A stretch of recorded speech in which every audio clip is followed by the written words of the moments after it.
Bonjour. Dans cette chronique, je voudrais revenir sur un phénomène qui, à mon avis, sur le plan de l'actualité, est passé un peu inaperçu en France, bien sûr, noyé, évidemment, dans l'actualité à la fois politique et surtout internationale. Je parle de cette vague de chaleur qui a touché l'Inde et le Pakistan. Et alors que l'on croyait que le phénomène était, disons, retombé, que les choses allaient rentrer dans la normale, eh bien non, ça repart à nouveau à la hausse. Et je dois saluer mon confrère Le Figaro, qui consacre une page entière à cette canicule, à ce pic de chaleur. Et les satellites sont là pour nous le prouver. Comme vous voyez cette image en température, c'est-à-dire en thermographie, prise par le satellite, eh bien vous voyez, regardez, là vous connaissez bien sûr l'Inde, l'Himalaya, là regardez, New Delhi, la capitale, 45 degrés, c'est-à-dire que l'on est 4 à 5 degrés au-dessus de la normale. Et le Pakistan, 50 degrés. Autrement dit, c'est quasiment invivable. Et donc, des vagues de chaleur en cette période de l'année, disons mai-juin, c'est tout à fait normal. La température tourne, j'y suis allé plusieurs fois, aux alentours de 40 degrés. Mais cette fois-ci, cette vague de chaleur, elle a deux caractéristiques. La première, c'est qu'elle a démarré un mois plus tôt, c'est-à-dire au mois de mars. Et la deuxième, c'est son ampleur. Et je vous le disais, c'est 4 à 5 degrés au-dessus de la normale. Et le phénomène qui est en jeu, c'est un phénomène climatique connu, mais surtout qui va devenir de plus en plus important et qui va donc nous concerner nous-mêmes, vous allez le voir, ça s'appelle le dôme de chaleur.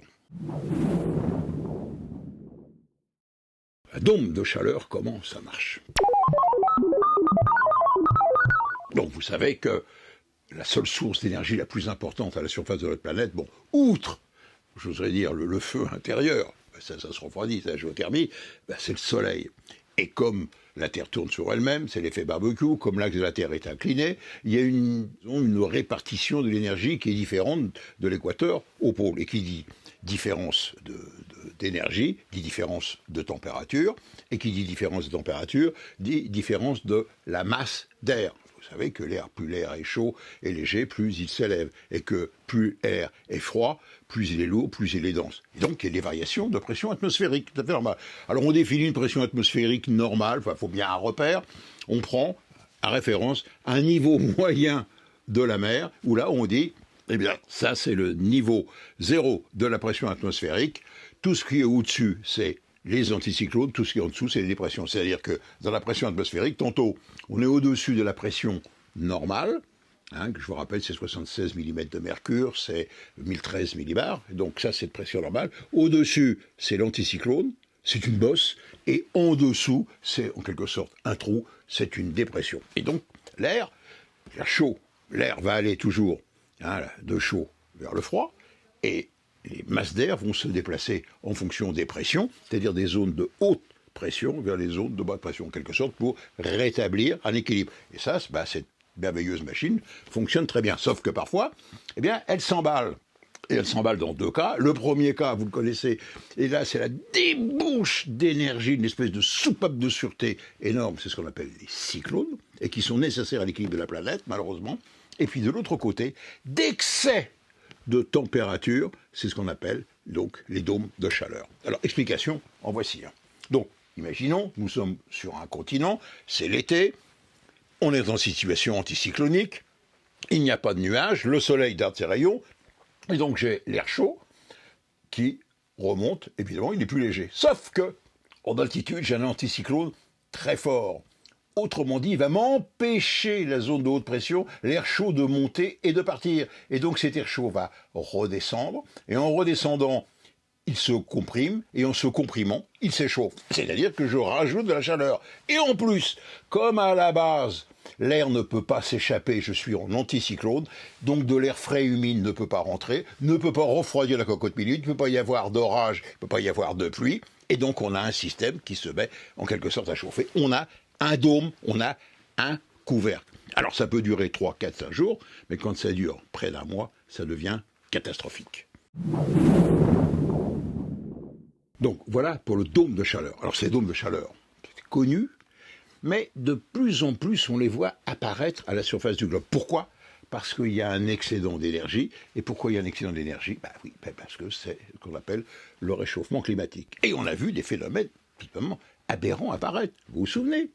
Été 2021, vous êtes dans l'Ouest canadien, sur le Pacifique, d'habitude c'est frais, la ville de Vancouver, c'est très agréable, c'est très frais, c'est 20 degrés l'été. Eh bien là, il y a eu un dôme de chaleur, vous vous souvenez, qui a duré 15 jours, où, dans cette zone où il fait 20, on est passé à 50 degrés. C'est-à-dire du jamais vu.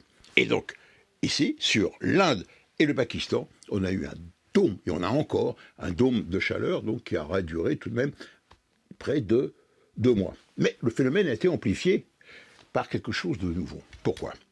Vous avez donc le dôme de chaleur, mais on est en période de ce qu'on appelle la Niña. La Niña, vous connaissez El Niño, eh bien la Niña c'est en sens inverse. C'est-à-dire que les alizés sur le Pacifique vont souffler d'est en ouest, et donc vont pousser l'eau chaude du Pacifique, qui est anormalement chaude, 2 degrés de plus que la normale, vers le golfe du Bengale, où là, ça va nous donner encore de l'air encore plus chaud qui va arriver. Et donc, mon dôme de chaleur va se trouver non pas rafraîchi, mais au contraire réchauffé en permanence. C'est l'emballement de la machine thermique et qui vous explique qu'on a les températures, tout d'abord, quelque chose d'anormal, on va y revenir, 50 degrés. C'est-à-dire qu'autrement dit, cette région du monde était devenue, j'oserais dire, inhospitalière, pas encore inhabitable. Quelles sont donc les conséquences, j'oserais dire, sur le plan économique et puis sur le plan humain? Alors sur le plan économique, bien entendu, vous imaginez bien que la végétation vit et toujours en harmonie avec le climat, et si vous atteignez des températures anormalement élevées, et surtout la sécheresse qui va de pair, eh bien on va avoir dépérissement des végétations, c'est-à-dire appauvrissement, mauvaise récolte, famine, etc. Donc c'est assez pessimiste. La deuxième conséquence, c'est, j'oserais dire, l'acceptabilité par le corps humain. Alors, il y a un certain nombre de règles, si vous voulez. Vous savez bien qu'on est une formidable machine thermique qui doit maintenir sa température dans une fourchette assez étroite, allez, disons de 36,5 à 37,5. Voilà, vous voyez, c'est juste 1 degré. Et on a des mécanismes de régulation, donc il faut éliminer l'excès de calories. On élimine l'excès de calories de 2 façons. La première, par l'échange d'air avec les poumons et la vapeur d'eau. L'hiver, vous n'avez qu'à faire, et vous voyez que c'est la chaleur et la vapeur d'eau qui part. Et l'été, par le phénomène d'évapotranspiration, c'est-à-dire que la surface de la peau, la circulation sanguine, la dilatation des vaisseaux amène de l'eau, et de l'eau va donc s'évaporer, même si on ne dégouline pas, la surface de la peau est humide, et maintient et abaisse la température pour l'amener aux alentours de non plus 37,5 à l'intérieur, mais entre 32 et 35 degrés. Ça, c'est quand ça fonctionne bien. Seulement, il y a un paramètre qui est important. Pour que la sueur, en quelque sorte, puisse s'évaporer, eh bien, il faut qu'il y ait une différence de tension de vapeur. C'est-à-dire qu'il ne faut pas trop d'humidité à l'extérieur. Et si je suis dans un milieu très humide, vous en savez bien, vous n'évaporez pas, vous avez chaud, vous dégoulinez et la température monte. Et donc la norme que donnent les scientifiques, elle est que, si vous voulez, 35 degrés avec une humidité de 100%, je dis bien, 35 degrés et 100%, c'est-à-dire c'est équatorial, c'est humide, on dégouline sur place, sans vent, c'est la limite acceptable pour le corps humain. Et on peut monter jusqu'à 46 et même 50 degrés, c'est vraiment la limite de survie, mais avec seulement 50% d'humidité, c'est-à-dire que c'est beaucoup plus, disons, respirable. Qu'est-ce qui va se passer? Eh bien, regardez, voilà comment les spécialistes du GIEC voient l'avenir.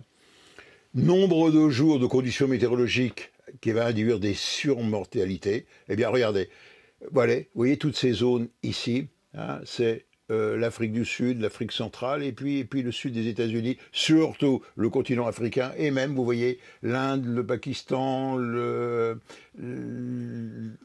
l'Indochine, la Chine, l'Indonésie et même l'Australie vont être touchés par des élévations moyennes de température qui vont atteindre jusqu'à 4 degrés dans cette zone. Autrement dit, on va être au-delà des normes acceptables par le corps humain, c'est-à-dire que ces zones vont devenir, allez, presque, disons, inhabitables.